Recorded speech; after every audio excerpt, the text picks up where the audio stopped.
بسم اللہ الرحمن الرحیم۔ السلام علیکم۔ کیپٹل ٹاک میں خوش آمدید۔ 26 فروری کے بعد سے پاکستان اور بھارت میں صورتحال بڑی نازک ہے، بڑی ٹینس ہے۔ ایک غیر اعلانیہ جنگ کی سی صورتحال ہے۔ پچھلے 2-3 دن سے لائن آف کنٹرول پہ بھی انڈیا کی طرف سے بہت زیادہ شیلنگ کی جا رہی ہے۔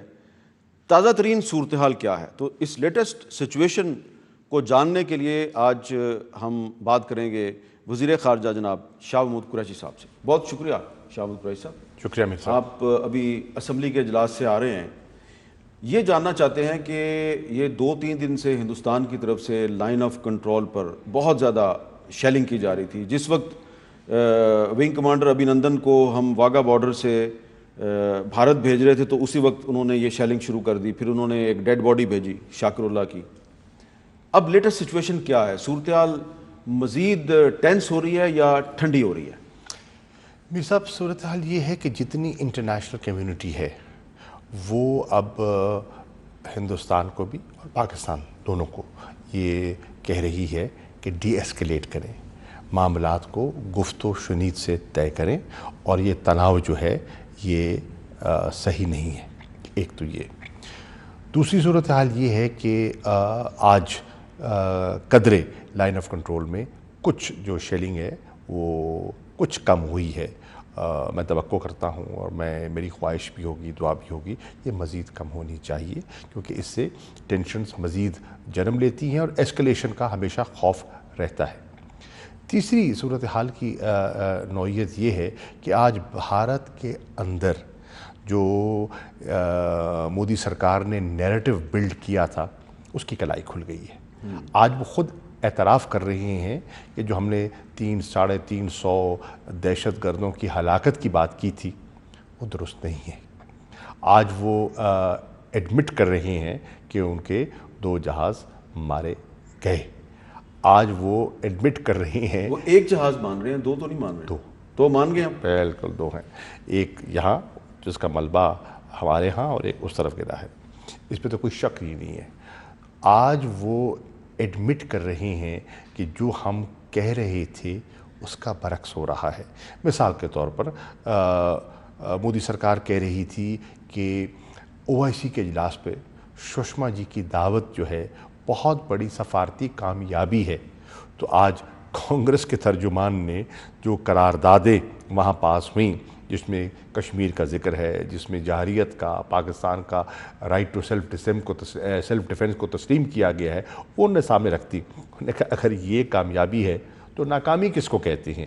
تو یہ ایک نئی ہے۔ آج ہندوستان کے اندر مودی سرکار چاہ رہی تھی کہ وار فرینزی کریٹ کر کے، اور میڈیا کا ایک سیکشن ان کے ساتھ ملا ہوا تھا، ہم اپنے الیکشن کے ماحول کو سیدھا کریں۔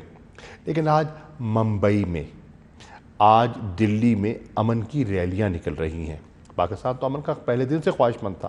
آج آکسفورڈ یونیورسٹی میں ہندوستان اور پاکستان کے جو وہاں طالب علم ہیں، اسٹوڈنٹس ہیں، وہ مل کر سے نو ٹو وار کے پلیکارڈز انہوں نے اٹھائے ہوئے ہیں۔ تو یہ بڑا کلیئر، آپ ان اسٹوڈنٹس کو اپریشیٹ کرتے ہیں؟ زبردست، کمال ہے۔ یہ ہے، اس سے شو کیا ہوتا ہے؟ اس سے شو ہوتا ہے کہ میں نے کل بھی ایک پروگرام میں کہا کہ میری رائے میں ہندوستان میں ایک بہت بڑی کانسٹیٹوئنسی فار پیس ہے۔ کروڑوں لوگ ہیں جو جنگ نہیں چاہتے، ان کو جنگ کے بھیانک اثرات، but they are hostage of a minority. Yes, they are hostage of a minority, آپ نے صحیح کہا۔ لیکن آج میں سمجھتا ہوں کہ پھر دھیرے دھیرے نیریٹو ان کے ہاتھ سے نکل رہا ہے، اور ان کو مزید جو ہے خفت اٹھانی پڑ رہی ہے۔ اچھا، اب یہ بتائیں کہ یہ جو پچھلے 3-4 دن گزرے، ان 3-4 دنوں میں بہت سے ایسے ہمیں منصوبوں کا پتہ چل رہا ہے جس میں کہ ہندوستان کو اسرائیل کی حمایت حاصل تھی اور وہ پاکستان پر حملہ کرنا چاہ رہے تھے، لیکن پاکستان کی جو انٹیلیجنس ایجنسیز ہیں ان کو بروقت پتہ چل گیا اور انہوں نے ہندوستان کو بتا دیا کہ دیکھیں ہمیں پتہ چل گیا ہے۔ تو یہ جو راجستھان کے راستے سے جو ہندوستان اسرائیل کے ساتھ مل کے پاکستان پہ حملہ کرنا چاہ رہا تھا، تو اس بارے میں آپ نے کوئی انٹرنیشنل پلیئرز کو، دوست ممالک کو بتایا ہے کہ ہندوستان جو ہے اس سازش میں اکیلا نہیں ہے، اس کے ساتھ اسرائیل بھی ہے؟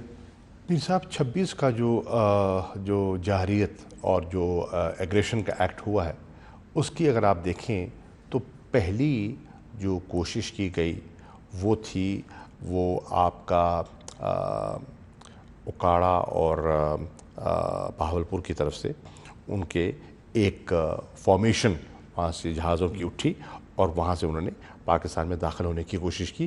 پاکستان ایئر فورس نے ان کو انگیج کیا اور ڈینائی کیا, پش بیک کیا اور وہ لوٹ گئے. دوسری کوشش انہوں نے لاہور سیالکوٹ بارڈر کی طرف سے کی. اگین پاکستان ایئر فورس نے انگیج کیا, پش بیک کیا. تیسری جو فارمیشن تھی وہ ان کی اٹھی اور جو ہیویئر تھی وہ اٹھی لائن آف کنٹرول کی جانب سے مظفر آباد کی طرف سے, جس میں سے کچھ جہاز واپس مڑ گئے اور ان میں سے ایک اچھا بڑا ایک جتھا جو ہے وہ پاکستان میں داخل ہوتا ہے, 4 سے 5 ناٹیکل مائلز اندر داخل ہوتا ہے اور وہ کارروائی کرتا ہے. اور اس کارروائی کو پھر جب ہمارے جہاز جاتے ہیں اسکریمبل کرتے ہیں تو وہاں سے وہ دوڑتے ہیں. تو یہ صورتحال ہے. اور اس کے بعد پھر پاکستان نے دوسرے روز رسپونڈ کیا, وہ آپ کے سامنے ہے سب کچھ. آج ہندوستان کے بارے میں ایک رائے بن رہی ہے کہ یہ غیر ذمہ دارانہ فیل تھا, لیکن ان کو جو چیز سمجھ نہیں آ رہی کہ جو ایشو مسلسل حکومتوں نے بڑی محنت سے دبانے کی کوشش کی اور کوشش کی گئی کہ کشمیر کا مسئلہ انٹرنیشنلائز نہ ہو. شملہ معاہدے میں ایک ان کی اچیومنٹ یہ تھی نا کہ ہم بائیلیٹرلی اس کو ڈسکس کریں گے اور انٹرنیشنل فورم سے توجہ ہٹا کر اس کو نیرو ڈاؤن کرنے کی کوشش کی گئی. مودی سرکار نے وہ کر دیا جو حکومتیں نہیں چاہتی تھی. آج کشمیر کا مسئلہ انٹرنیشنلائز ہو گیا ہے اور بتدریج ہوا ہے. جون 2018 میں ہیومن رائٹس کمشنر کی رپورٹ آتی ہے جو وہ کہتی ہے جو پاکستان کہا کرتا تھا. 30 اکتوبر کو آل party parliamentary group on Kashmir کی رپورٹ آتی ہے ہاؤس آف کامنس کی. وہ بھی جو ریکمنڈیشنز ہیں اس ہیومن رائٹ رپورٹ کی اقوام متحدہ کی, ان کی تائید کرتی ہے اور کہتی ہے کہ کمیشن آف انکوائری تشکیل ہونا چاہیے. اور پھر 19 فروری کو یورپین پارلیمنٹ میں برسلز میں جو پبلک ہیئرنگ ہوتی ہے وہ بھی ان کی ہیومن رائٹس وائلیشنز جو ہیں مقبوضہ کشمیر ان کو بے نقاب کرتی ہے. اور یہ جو انہوں نے واقعہ کیا, یہ جو انہوں نے اٹیک کیا پاکستان پر, اس سے دنیا چونک اٹھی ہے کہ بھائی یہ تو کشمیر کا مسئلہ جس کو ہم کہتے تھے صرف نظر کہ کوئی مسئلہ ہی نہیں ہے, یہ تو فلیش پوائنٹ ہے. 2 ایٹامک پاورز کے درمیان ایک فلیش پوائنٹ ہے اور جب تک اس کا کوئی حل تلاش نہیں کیا جاتا تو یہ ایک مسئلہ رہے گا. تو یہ جو بے پناہ کشمیریوں نے قربانی دی ہے, نہتے کشمیریوں نے, یہ آج شاید اللہ نے ان کی سننی تھی, سن لی. آخر کہتے ہیں نا کہ جو خاموش ہے اس کی جو سسکیاں ہیں اس کو بھی کوئی سنتا ہے, تو اس نے سن لی اور آج وہ کر بیٹھے جو نہیں کرنا چاہتے تھے. اچھا, میں دوبارہ آپ کی توجہ دلاؤں گا کہ یہ انٹرنیشنل پریس میں جو خبریں آ رہی ہیں, India reportedly used Israeli GPS guided bombs in air raid on Jaish Muhammad. وہ کیمپ تو جیش محمد کا نہیں تھا, وہ تو میں نے خود جا کے دیکھ لیا, وہاں پہ صرف ایک کوا مرا ہوا تھا. لیکن جو بامب استعمال کیے ہیں وہ تو, اور جو GPS گائیڈڈ بامبز ہیں اور وہ اسرائیل کے ہیں. اور رابرٹ فسک جو برطانیہ کے بڑے معروف صحافی ہیں, انہوں نے بھی دی انڈیپینڈنٹ UK میں یہ لکھا ہے کہ اسرائیل اس ٹینشن میں ہندوستان کی مدد کر رہا ہے. اور یہ بھی اب ہمیں کریڈیبل سورسز نے بتایا کہ راجستھان کے راستے سے انڈیا اور اسرائیل مل کے پاکستان پہ حملہ کرنا چاہتے تھے. پاکستان کو پتہ چل گیا, روک دیا. میں صرف یہ جاننا چاہ رہا ہوں اسرائیل کی ایکٹیویٹیز کے بارے میں آپ نے امریکہ کو یا کسی اور 3rd 4th کنٹری کو خبردار کیا؟ میر صاحب, آپ کے علم میں ہے کہ ان کا تو آپس میں جس کو وہ کاؤنٹر ٹیررزم کہتے ہیں, کوآپریشن جس کو یہ نام دیتے ہیں, بڑے عرصے سے چل رہی ہے. تو ان کے آپس میں روابط بھی ہیں, انٹیلیجنس شیئرنگ بھی ہوتی ہے اور کوآپریٹ بھی کرتے رہتے ہیں. وہ تو ہمارے علم میں تھا اور علم میں ہے. دنیا کو ہم نے کیا کہنا ہے اور کیا کہا ہے, جن کو کہنا چاہیے وہ بے خبر نہیں ہے. جن کو کہنا چاہیے وہ بے خبر نہیں ہے. اس کا مطلب یہ ہے کہ آپ نے ڈپلومیٹک لینگویج میں یہ بتایا ہے کہ جو اسرائیل کے سرپرست ہیں ان کو پتہ ہے. سمجھ آ گئی, میں ڈیل میں نہیں جاتا کیونکہ آج کل اس صورتحال میں عمران خان صاحب بھی ڈپلومیٹک ریورس سوئنگ مار رہے ہیں, آپ بھی ان سوئنگ باؤنسر مارتے ہیں تو اچھا, اب جو کوشش کی جا رہی تھی کہ ونگ کمانڈر ابھینندن کو رہا کرنے سے پہلے کوشش کی جا رہی تھی کہ عمران خان صاحب کی نریندر مودی صاحب کے ساتھ کو بات چیت ہو جائے, کو فون پہ بات چیت ہو جائے, اب وہ کوشش چل رہی ہے یا ختم ہو گئی ہے؟ میر صاحب وہ کوشش کیوں کی گئی؟ کوشش اس لیے کی گئی کہ اس دن ہندوستان کے 2 جہاز گرے تھے اور خدشہ یہ تھا کہ وہ مزید ریٹیلیٹ کر سکتے تھے. اگر وہ مزید ریٹیلیٹ کرتے تو ہمیں جوابی کارروائی کرنی پڑتی تھی, اور یہ پھر بات کہاں ٹھہرتی جا کے, کہاں رکتی. تو اس رات, جس رات پارلیمنٹری لیڈرز کو ہم بریف کر رہے تھے, ٹینشن پیک پہ تھی, آسمان پہ تھی. آپ کے علم میں ہوگا کہ میں 2 مرتبہ مجھے بریفنگ چھوڑ کر باہر جانا پڑا کیونکہ مجھے کچھ وزرائے خارجہ سے میں ان کانٹیکٹ تھا, گفتگو جا رہی تھی سائڈ بائی سائڈ. بالکل ٹینشنز بہت ہائی تھیں, اور آج بھی میں کہوں گا ہمیں الرٹ پہ رہنا چاہیے. الرٹ پہ اس لیے رہنا چاہیے. Are we out of woods now?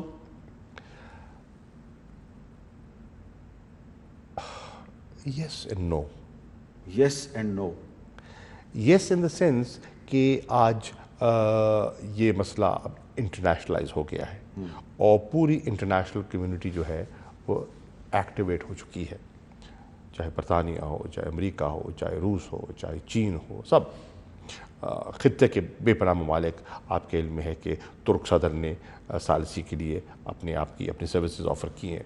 شاہ عبداللہ اپنا اردن کے جو ہیں انہوں نے کہا ہے کہ میں تیار ہوں. روس نے کہا ہے کہ ہم گفت و شنید کے لیے پلیٹ فارم پرووائڈ کرنے کے لیے تیار ہیں. تو یہ ایک بہتر ڈیولپمنٹ ہے. اور برطانیہ کی وزیر اعظم کا ذکر برطانیہ کے وزیر اعظم نے ذکر کیا, پرائم منسٹر سے انہوں نے بات کی, امیر آف قطر نے کل بات کی, سنڈے کے روز انہوں نے بات کی, اور بہت اپریشیٹ کیا گیا. پاکستان کا جو میجرڈ رسپانس تھا, پاکستان کا جو رویہ تھا, آج پوری دنیا میں اس کا ذکر ہو رہا ہے کہ پاکستان کتنا رسپانسبلی بیہیو کر رہا ہے, اور ہندوستان کی حکومت نے کتنا ارسپانسبلی بیہیو کیا ہے. اور آج دنیا نہیں, آج بھارت کے اندر یہ بحث چھڑ گئی ہے نا. اصل بات تو یہ ہے کہ بھارت کے اندر یہ بحث چھڑ گئی ہے, جس سے کہ مودی سرکار بے حد پریشان ہے اور بے حد دباؤ میں ہے, اور جو مقصد ان کا تھا. تو اس پریشانی اور دباؤ کی وجہ سے وہ دوبارہ کوئی مس ایڈوینچر نہیں کریں گے؟ وہ اپنی سیاسی انتخابات کی فضا کو ہموار کرنے کے لیے ان سے کچھ بعید نہیں ہے, ڈیسپریٹ ہے. اور جو انسان ڈیسپریٹ ہوتا ہے نا, کچھ بھی کر سکتا ہے. تو آپ کو دعا کرنی چاہیے, پیش بندی کرنی چاہیے, الرٹ پہ رہنا چاہیے, اور کوشش کرنی چاہیے کہ یہ نوبت نہ آئے. اچھا, آپ نے بھی کہا کہ آپ, مجھے یاد ہے کہ آپ 2 دفعہ اجلاس سے نکل کے باہر گئے تھے, تو تھوڑا سا بتائیں گے کہ یہ جو ایک تو ہمیں وہ پتہ ہے راجستھان کے راستے سے جو حملہ کرنا چاہ رہے تھے وہ ناکام ہو گیا, دوسرا وہ میزائل اٹیک کرنا چاہ رہے تھے جس کا ذکر پرائم منسٹر صاحب نے پارلیمنٹ میں بھی کیا. وہ میزائل اٹیک ایک جگہ پہ تھا یا 4-5 جگہوں پہ تھا, اور اس کو یعنی کہ ڈیفیوز کرنے کے لیے آپ نے کن انٹرنیشنل پلیئرز کو بیچ میں ڈالا؟ اگر میں کہوں کہ جو ہمیں خدشہ تھا وہ 5 سے بھی زیادہ جگہوں کا تھا. 5 سے زیادہ جگہ؟ جی. لیکن اللہ نے کیا, وہ ٹل گیا. اس میں سمجھتا ہوں کہ ایک تو ہماری افواج کی الرٹنس, آن گراؤنڈ انٹیلیجنس کا سکسیسفل ہونا, ہمارے سفارتی روابط, ہمارے ملٹری لیول پہ روابط, جس میں جنرل باجوہ نے بہت متحرک تھے اور ہیں اور تھے, اور بڑی انہوں نے, میں سمجھتا ہوں ان دنوں میں جنہوں نے بڑی اپنی صلاحیتوں کا ان کا ایک اظہار بھی کیا ہے, اور نظر بھی آئی ہیں کہ کس طرح ان دیز ڈیفیکلٹ ڈیز ہماری افواج نے اور ہمارے سروس چیفs نے, چاہے وہ ایئر چیف ہوں, چاہے ہمارے آرمی چیف ہوں, چاہے ہمارے نیوی کے چیف ہوں، کتنی آپس میں ان کی ربط اور کوارڈینیشن، اور الحمدللہ سول اور ملٹری لیڈرشپ کا آپس میں جسے کہتے ہیں نا مثالی سنکرونائزیشن، کوارڈینیشن، کنسلٹیشن جو تھی اس نے اور آپ نے میڈیا نے، پاکستان کے میڈیا نے فرنزی کو ہوا نہیں دی. ہندوستان کے میڈیا کو اٹھا کے دیکھیں اور اس کا کمپیریزن پاکستان کے میڈیا سے کریں تو آج دنیا پاکستانی میڈیا کی تعریف کر رہی ہے اور انہیں irresponsible کہہ رہی ہے. یہ بتائیں کہ سعودی وزیر خارجہ کا دورہ پاکستان 2 دفعہ ڈیلے ہوا ہے، آگے چلا گیا، اس کی کیا وجہ ہے؟ میں اسپیکولیٹ تو نہیں کرنا چاہوں گا. ان کی خواہش تھی کہ وہ اپنا رول پلے کریں. کراؤن پرنس محمد بن سلمان کی خواہش تھی اور ہے کہ معاملات سدھر جائیں، مزید نہ بگڑیں اور یہی بات ٹل جائے. تو انہوں نے مجھ سے رابطہ کیا اور کہا کہ وہ آنا چاہتے ہیں. میں نے کہا شوق سے آئیے. جہاں تک ہمارا تعلق ہے یہ آپ کا دوسرا گھر ہے، اٹس یور سیکنڈ ہوم. اب جب آئیں چشم روشن دل ماشاد آپ آئیے، اور براستہ دلی آنا چاہیں تو اس کے لیے بھی تیار ہے. تو ان کا میرے ساتھ ان کی بات یہ طے ہوئی کہ وہ پہلے دلی جائیں گے اور دلی سے ہو کر اسلام آباد تشریف لائیں گے. میں ان کا منتظر تھا. اب وہ مؤخر ہوا ان کا آنا، ہماری طرف سے تو رکاوٹ ہے نہیں، تو اس سے اندازہ لگا سکتے ہیں کہ ان کو رکاوٹ کہاں سے ہو رہی ہے. دلی والے ان کو ٹائم نہیں دے رہے؟ مجھے لگتا ہے کہ ہچکچاہٹ ہے. ہچکچاہٹ دلی کی مجھے لگتا ہے. اچھا، یہ جو ہچکچاہٹ ہے اس کے پیچھے کیا ہے؟ کیونکہ اگر ہم اس کے پیچھے ان کی کمزوری مزید بے نقاب ہوتی ہے. وہ تو ٹھیک ہے، لیکن اب الیکشن بھی آ رہا ہے، ساری دنیا کو اب پتہ چل گیا ہے کہ انڈیا میں الیکشن ہونے والا ہے، اور مودی صاحب جو ہیں وہ ایک ایئر سٹرائک کے ذریعے وہ الیکشن جیتنا چاہتے تھے، جنگ کے ذریعے الیکشن جیتنا چاہتے تھے، لیکن کوشش ناکام ہو گئی ہے. تو اب ڈی ایسکلیشن جو ہے وہ پاکستان کے بھی فائدے میں ہے، ہندوستان کے عام لوگوں کے بھی فائدے میں ہے، پورے خطے کے فائدے میں. لیکن مودی صاحب کے فائدے میں نہیں ہے نا. مودی صاحب کو وہ تو سیاسی طور پر اس کا تو اس کا مطلب ہے خمیازہ بھگتنا پڑے گا. ہچکچاہٹ کی وجہ یہ ہے کہ مودی صاحب ہو سکتا ہے کسی نئے ایڈونچر کی تیاری کر رہے ہوں. دیکھیے نا، ہچکچاہٹ کی وجہ میر صاحب یہ ہو سکتی ہے کہ جب وہ آتے ہیں اور گفت و شنید کا ایک آغاز ہوتا ہے تو بات شروع کہاں سے ہوگی؟ پلوامہ سے ہوگی. پلوامہ کہاں ہے؟ کشمیر میں ہے. تو ہیومن رائٹ وائلیشنز کہاں ہو رہی ہیں؟ مقبوضہ کشمیر میں ہو رہی ہیں. ٹھیک ہے نا جی. ان کی جو در اندازی ہوئی ہے وہ کہاں ہوئی ہے؟ لائن آف کنٹرول پہ ہوئی ہے. کشمیر کا جو علاقہ ہے نا، تو کشمیر کشمیر کشمیر جس اینگل سے دیکھیں تو کشمیر زیر بحث. مودی صاحب نے کشمیر کو انٹرنیشنلائز کر دیا. بالکل کر دیا ہے. وہ آج تو ان کی اپنی لیڈرشپ کہہ رہی ہے، آج مقبوضہ کشمیر کی قیادت کہہ رہی ہے کہ جو پاکستان عرصے میں نہیں کر پایا، شکریہ مودی آپ نے کر دیا. آپ مودی کا شکریہ ادا کر رہے ہیں یا ہندوستان والے کہہ رہے ہیں؟ اچھا، ان کی اپوزیشن کہہ رہی ہے. اچھا، یہ بتائیں کہ ہندوستان ایک طرف تو وہ آپ سے بات نہیں کر رہا، دوسری طرف آپ کو ڈوزیئر بھیج دیتا ہے پلوامہ پہ، اور اس ڈوزیئر کے بارے میں ہمیں جو پتہ چلا ہے انڈین پریس کے ذریعے اس میں تو کچھ بھی نہیں ہے. تو اس میں تو کچھ بھی نہیں ہے تو پھر ڈوزیئر بھیجنے کا کیا فائدہ آپ کو؟ میر صاحب میں یہ نہیں کہوں گا. میں سمجھتا ہوں کہ انہوں نے ایک ڈوزیئر بھیجا ہے، وہ انڈر ایگزامینیشن ہے، ہم اس پر کام کر رہے ہیں. لیکن اس کو انہوں نے ڈوزیئر بناتے ہوئے 12 دن لگائے ہیں. 12 دن. 14 کو یہ واقعہ پلوامہ میں ہوا اور ڈوزیئر ہمیں پہنچا 28 کو. آپ اندازہ لگا لیں کتنے دن لگے. ٹھیک. اب ہم اس کو ایگزامن کر رہے ہیں، ایگزامن کر کے ہم اپنا رسپانس دیں گے. تو ابھی میں ڈوزیئر پر بات نہیں کرنا چاہوں گا کیونکہ ہم اس کو ایگزامن کر رہے ہیں. ایگزامن کرنے کے بعد کچھ کہوں گا. چلیں، ڈوزیئر تو ظاہری بات ہے جیش محمد کے بارے میں ہی ہے نا، مسعود اظہر صاحب کے بارے میں ہی ہوگا. تو مسعود اظہر صاحب جو ہیں ان پر تو 2002 میں پابندی لگائی گئی تھی. یہ تھوڑا سا آپ جائزہ لیں گے کہ کیا وجہ ہے کہ مسعود اظہر صاحب ہوں یا کوئی اور ہوں، پابندی تو ان پہ 2002 میں 2003 میں لگ گئی ہے، لیکن اس کے باوجود بار بار ان کے نام پہ پاکستان جو ہے اس کو کبھی پابندیاں لگانے کی دھمکی دی جاتی ہے، کبھی اس قسم کے واقعات ہو جاتے ہیں. تو آپ کی حکومت کو تو بھی آئے ہوئے 6-7 مہینے ہوئے ہیں. تو سوشل ایکشن جو نیشنل ایکشن پلان تھا نیپ، وہ تو پچھلی حکومت نے بنایا تھا، اور اس میں تمام پولیٹیکل پارٹیز کی اس میں تائید شامل تھی، آپ کی بھی تائید شامل تھی. تو آپ نے آ کے تو اس نیب کو آگے کیوں نہیں بڑھایا؟ کیونکہ اس میں تو یہ واضح طور پہ لکھا ہوا تھا کہ بینڈ آؤٹ فٹس جو ہیں ان کے خلاف کارروائی ہوگی. میر صاحب آپ نے صحیح نشاندہی کی. نیشنل ایکشن پلان پر ایک قومی اتفاق رائے پیدا ہوا. تب ہم اپوزیشن میں تھے، اور جو اس وقت اپوزیشن میں ہیں وہ حکومت کا حصہ تھے. لیکن ایک ایسا واقعہ ہو گیا تھا، اس کے بعد پوری قوم ایک صدمے کی حالت میں تھی، اور ہم نے ایک فیصلہ کیا، اور اس پہ عمران خان صاحب نے بڑا ایک دو ٹوک موقف اپنایا کہ دیکھیے اس کا ایک حصہ ہے جو کہ جس پہ فوج نے پیش رفت کرنی ہے، فوج نے کی، اور کچھ چیزیں ہیں جو سول گورنمنٹ نے کرنی ہے، پولیٹیکل گورنمنٹ نے کرنی ہے، جن پر اتفاق رائے ہو چکا تھا. بدقسمتی سے اگر وہ حکومت اس وقت موو کر جاتی تو شاید آج آپ فیٹف میں نہ ہوتے، گرے لسٹ پہ نہ ہوتے. پچھلی حکومت کی بات کر رہے ہیں؟ جی پچھلی حکومت کی بات کر پچھلی حکومت پہ تو آپ کو پتہ ہے اس پہ تو توہین رسالت کے الزامات لگ رہے تھے. نہیں قبلہ، یہ پھر یہ آپ گرے لسٹ میں بھی تو نہ ہوتے نا، وہ ایک اور ایشو ہے، وہ ایک اور ایشو ہے. لیکن گرے لسٹ میں تو نہ ہوتا نا پاکستان.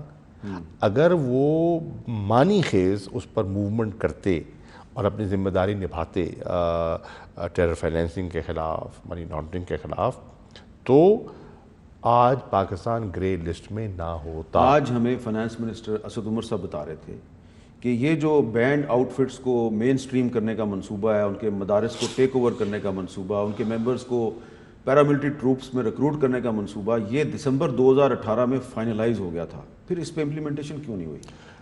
ہم نے اس پر کام شروع کر دیا، اور آپ کے علم میں ہونا چاہیے، میں آپ کو عرض کر دیتا ہوں کہ ہم نے پلوامہ کو تو ہم کبھی خواب و خیال ہی نہیں تھا. تب فیٹف پر ہماری پولیٹیکل کمٹمنٹ تھی، ہماری اپلیکیشنز ہیں، ہم نے انٹرنیشنل کمٹمنٹ کی تھی، ہم پیش رفت کریں گے اور ہم فلاں فلاں فلاں ایکشنز لیں گے. چنانچہ پرائم منسٹر صاحب کی سربراہی میں 2 نشستیں بھی ہوئیں، جس میں ہمارے سیکیورٹی کے پلوامہ سے پہلے، پلوامہ سے بہت پہلے یہ ہوئیں، اور اس پہ یہ طے ہوا کہ ہمیں آگے بڑھنا ہوگا. اگر آپ نے پاکستان کی بین الاقوامی ساکھ کو پروٹیکٹ کرنا ہے تو ہم اس کو اب آئیں بائیں شائیں نہیں چلے گی، کیونکہ لوگ چاہتے ہیں ویریفائبل ایکشن جو آپ لیتے ہیں وہ کہتے ہیں ویریفائی کریں گے، یہ لفظ استعمال کر رہے ہیں. تو اس پہ آپ ان کو کہتے ہیں نا گونگلوں سے مٹی اتارنے کا وقت جا چکا. تو اب آپ کو حقیقتاً کچھ کرنا ہوگا. اور پرائم منسٹر صاحب کی لیڈرشپ میں جو اجلاس ہوا، انہوں نے واضح کہا کہ کچھ اقدامات ہیں جو وفاقی حکومت نے لینے ہیں، اور بہت سے اقدامات ہیں جو صوبائی حکومتوں نے لینے ہیں.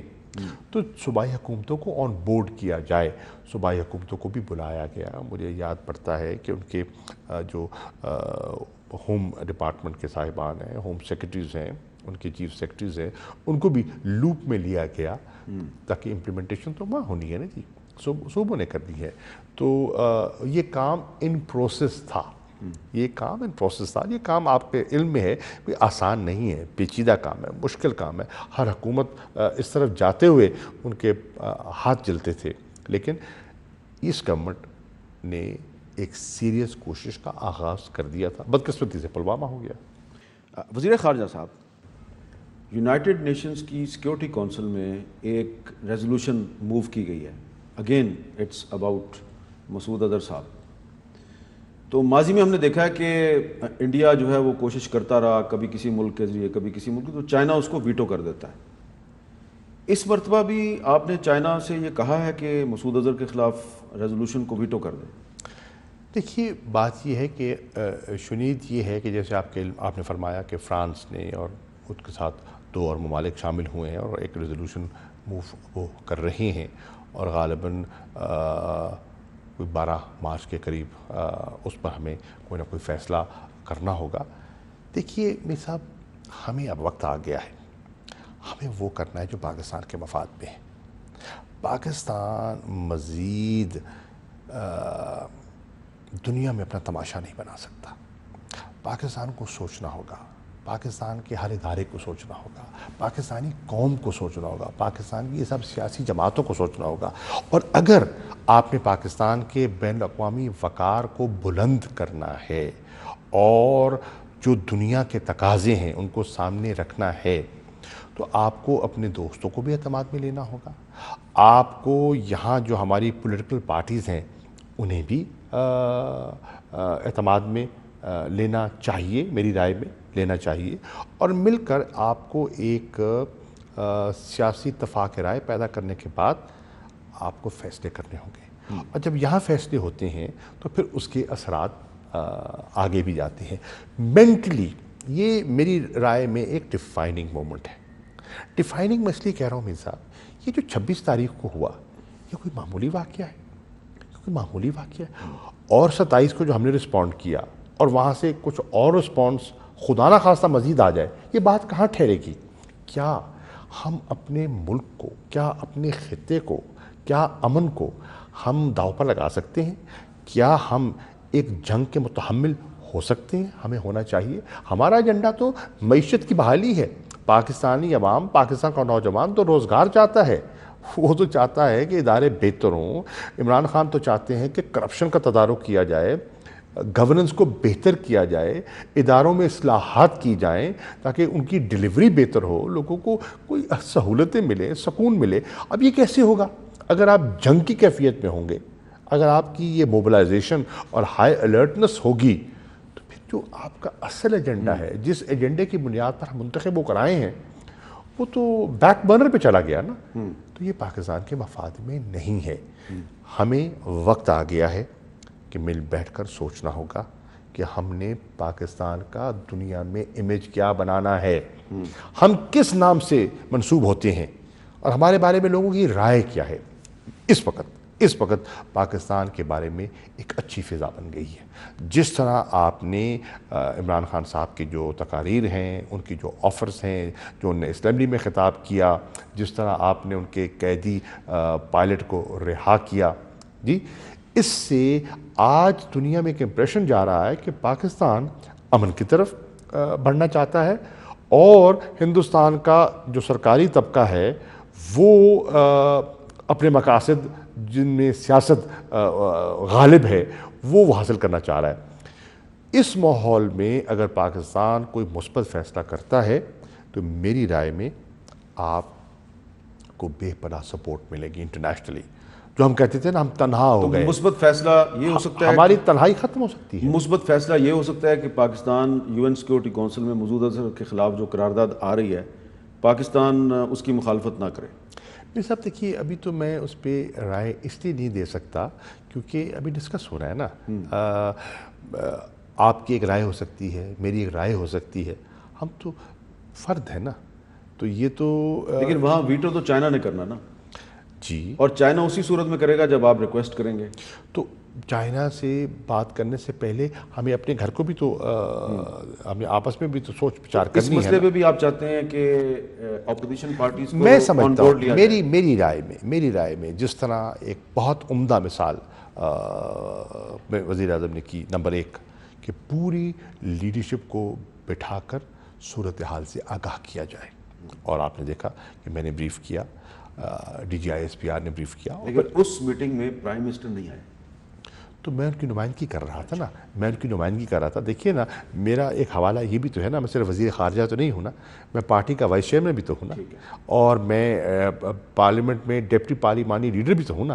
تو جب وہ پرائم منسٹر کیوں نہیں آئے یہ بھی تو سوچئے نا. یہ بتائیے کیوں نہیں آئے؟ اس لیے کہ اس وقت سچویشن اتنی ڈیلیکیٹ تھی اور شہباز شریف صاحب اور آصف علی زرداری صاحب خود اس بات کی گواہی دیں گے کہ میں خود چل کر ان کے پاس گیا اور میں نے کہا کہ اب ہمیں بریفنگ ہو گئی ہے، اب اس اجلاس کو زیادہ لمبا نہ کھینچے، اس کو ہم وائنڈ اپ کریں، because it was that delicate.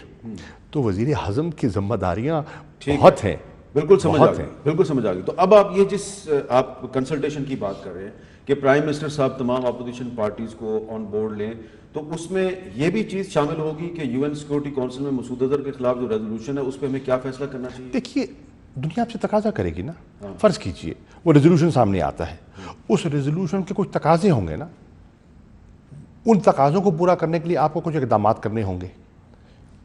اب اس اقدامات کے لیے میری رائے میں ایک نیشنل کنسنسس ہونا ضروری ہے, جو میری رائے میں ہو چکا ہے, جس میں جو ہو چکا ہے. نیشنل ایکشن پلان کی شق 3 دیکھیے نا, وہ کیا ہے وہ پڑھ لیجئے. وہ تو آج لکھا ہوا ڈاکومنٹ تو نہیں ہے نا, وہ تو 2014 کا لکھا ہوا ڈاکومنٹ ہے, اور جس پہ سب موجود تھے.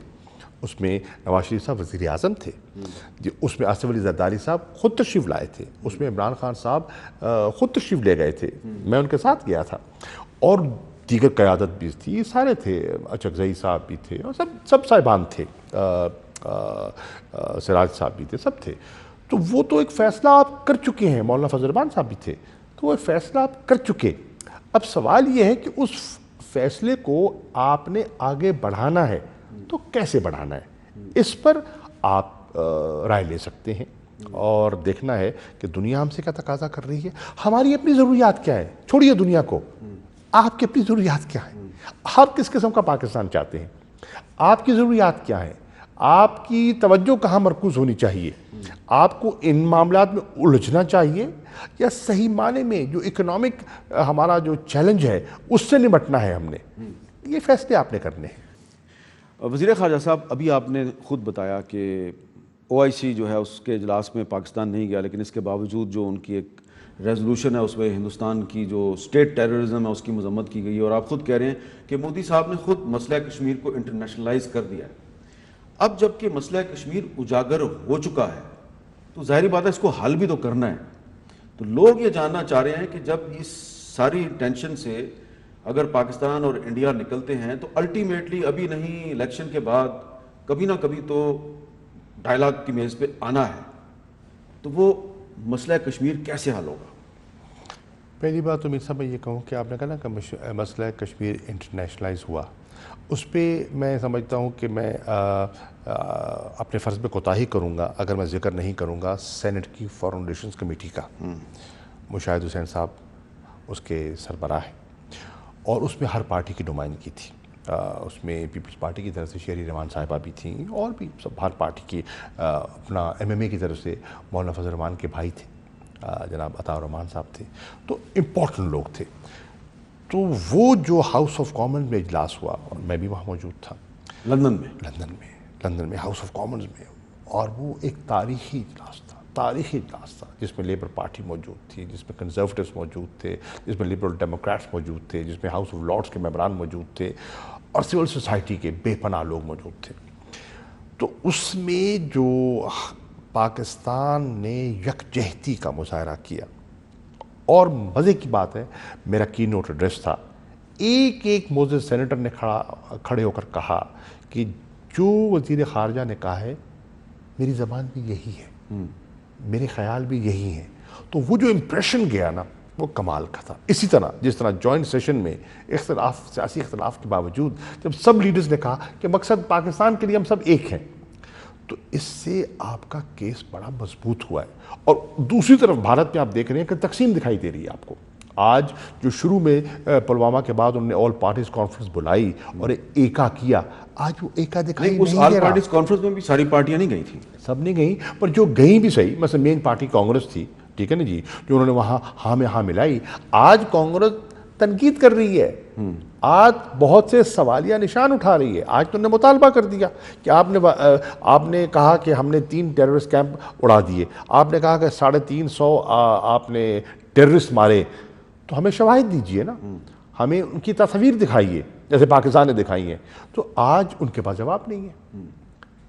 ٹھیک ہے, لیکن اس میں اب آپ سے صرف یہ جاننا چاہ رہا ہوں کہ مسئلہ کشمیر کے حل کے لیے اگر بات چیت شروع ہوتی ہے, کیونکہ ابھی تو آپ کہہ رہے ہیں ڈوزیئر پہ بات کرو, ابھی تو آپ کہہ رہے ہیں ڈوزیئر پہ بات کرو. مسئلہ کشمیر پر بات چیت کے لیے ایک بہت اہم چیز ہے میر صاحب, اور وہ سب سے اہم فریق ہے کشمیری. جی, کشمیری جو قربانی دے رہا ہے وہ تو کشمیری دے رہا ہے. بالکل ٹھیک ہے. بچے تو اس کے مر رہے ہیں, کرفیو کے عالم میں تو وہ ہے, پاسپورٹ تو ان کے ضبط ہے, انٹرنیٹ تو ان کی بند ہوئی ہے, جنازے تو وہ اٹھا رہے ہیں جی, لوگوں کو تو دفنا رہے ہیں, میس گریوز تو وہاں نکل رہی ہیں, پیلٹ گنز کا استعمال تو وہاں ہو رہا ہے, عصمت زنی تو وہاں ہو رہی ہے. تو ان کو آن بورڈ لینا ہوگا، پاکستان کو ان کو آن بورڈ لینا ہوگا۔ میری رائے میں کوئی کشمیر کی حل کی پیش رفت کشمیریوں کو آن بورڈ لیے بغیر بے معنی ہوگی۔ اچھا، اب اس میں اب آپ نے بڑی صحیح بات کر دی، میں یہی آپ سے بات سمجھنا چاہ رہا ہوں کہ کشمیری جو ہیں وہ تو یہ کہتے ہیں کہ ہم بھی اس میں دیکھیے بس اصل پارٹی اس کی وضاحت کر دوں۔ دیکھیے جناب پرویز مشرف کے زمانے میں ایک کوشش کی گئی تھی اور ایک پیش رفت ہوئی تھی، out of the box thinking بھی ہوئی، ایک ڈسکشن بھی ہوئی، جس کو کہ را کے سابق چیف اے ایس دولت نے اس کا ذکر بھی کیا کہ لیکن کشمیریوں نے پرویز مشرف کے اس فارمولے کو مسترد کر دیا۔ میں وہی عرض کر رہا ہوں نا، اس میں بہت اچھی گفتگو کے بعد اس کی کمزوری کیا تھی؟ اس کی کمزوری یہ تھی کہ جو متاثرین ہیں وہ شامل نہیں تھے۔ تو میں آغاز یہاں سے کرنا چاہ رہا ہوں کہ جب تک کشمیری آن بورڈ نہیں ہوں گے، جب تک ان کی رائے کو آپ اہمیت نہیں دیں گے، تین فریق ہیں۔ تو کشمیری جو ہیں ان کی لیڈرشپ جو ہے وہ 1972 کا شملہ معاہدہ اور 1999 کا جو اعلان لاہور ہے اس کو نہیں مانتے۔ میں عرض کروں نا جی، میں سمجھتا ہوں کہ اگر سنجیدگی سے بات کرنی ہے، ہم سنجیدہ ہیں، ہم امن چاہتے ہیں، ہم جھگڑا نہیں چاہتے، ہم ہندوستان کے ساتھ معمول کے تعلقات رکھنا چاہتے ہیں۔ یقین جانیے، میں آج بھی کہہ رہا ہوں، ہائی الرٹ پہ ہے ہماری ایئر فورس، میں آج ایز فارن منسٹر کہہ رہا ہوں اور آپ کے پروگرام کے لیے پورا ہندوستان سن رہا ہے، ہم جنگ نہیں چاہتے، ہم امن چاہتے ہیں، ہم آپ کے ساتھ مناسب اور باعزت تعلقات چاہتے ہیں، گریں گے نہیں، دفاع کریں گے، لیکن اچھے تعلقات چاہتے ہیں، اس میں ہمارا فائدہ ہے، اس خطے کا فائدہ ہے۔ ہم تجارت چاہتے ہیں، ہم آمد و رفت چاہتے ہیں، ہم چاہتے ہیں کہ یہاں سے لوگ اجمیر شریف جائیں، ہم چاہتے ہیں کرتارپور کے ذریعے سکھ یہاں آئیں، ہم چاہتے ہیں کہ بہت سے ہندو یہاں آئیں، ٹریولنگ ہو، ٹورزم ہو۔ اب اس کے لیے کشمیر سب سے بڑی رکاوٹ ہے نا۔ کشمیر کا مسئلہ حل ہونے کے لیے ضروری ہے کہ گفت و شنید ہو۔ اس گفت و شنید کے لیے میں عرض کر رہا ہوں، اگر ہندوستان سنجیدہ ہے تو انہیں سب سے پہلے مقبوضہ کشمیر کی قیادت سے رجوع کرنا چاہیے۔ ان کو آزاد کریں، ان کو جیلوں سے باہر نکالیں، ان سے بیٹھیں، ان کی بات سنیں۔ آج آپ ان پر گولیاں بند کریں، دھماکے بند کریں، ٹیئر گیس کا استعمال بند کریں، میز پہ بٹھائیں، وہ تو آپ کے ساتھ ہیں۔ یعنی کہ آپ کہہ رہے ہیں کہ آپ ہمارے ساتھ بات بشک بعد میں کر لیں، پہلے ان کے ساتھ سی بی ایم کریں۔ میں یہ کہہ رہا ہوں، چلیے میں کہتا ہوں اگر آپ کو پاکستان کے ساتھ فرض کیجئے کوئی نہ کوئی آپ سمجھتے ہیں کہ الیکشن کا ماحول ہے اور دوران الیکشن سے پہلے ہم کیسے بات کریں، اٹس انڈرسٹینڈیبل کہ الیکشن تک مجھے نہیں لگتا کہ کوئی ایسی نشست مجھے دکھائی نہیں دے رہی۔ چلے ہم سے نہ کیجئے، اپنوں سے تو کیجئے جو مقبوضہ کشمیر میں بیٹھے ہیں۔ لیکن وہ ان کو نہیں نا، وہ دلی کو اپنا نہیں نا سمجھتے، لیکن حریت کانفرنس سے بات چیت تو ہو سکتی ہے۔ میرے بھائی بیٹھے تو ہیں نا، مقبوضہ کشمیر میں بیٹھے ہیں نا، ان میں سے بہت سے لوگ ہیں جو وہاں کے چیف منسٹرز رہ چکے ہیں، جو یونین منسٹرز رہ چکے ہیں۔ فاروق عبداللہ صاحب ہیں، چیف منسٹر رہ چکے ہیں، یونین منسٹر رہ چکے ہیں، ان سے بات کیوں نہیں کرتے آپ؟ کیوں نہیں کرتے بات؟ محبوبہ مفتی صاحبہ ہیں، آج وہ کیا گفتگو فرما رہی ہیں؟ چلیے میں علی گیلانی صاحب کا ذکر نہیں کرتا، میں میر وائز عمر فاروق صاحب کا، یاسین ملک صاحب کا، چلے ان کو ایک طرف رکھتے ہیں۔ تو وہ لوگ جو ماضی میں آپ کے ساتھ کوآپریٹ کرتے رہے ہیں، حکومتوں کا کولیشن کا حصہ بنتے رہے ہیں، ان سے انگیج کرنے میں کیوں خطرات محسوس کر رہے ہیں؟ ٹھیک ہے، بہت بہت شکریہ شاہ ملک رئیس صاحب، بہت مہربانی، تھینک یو۔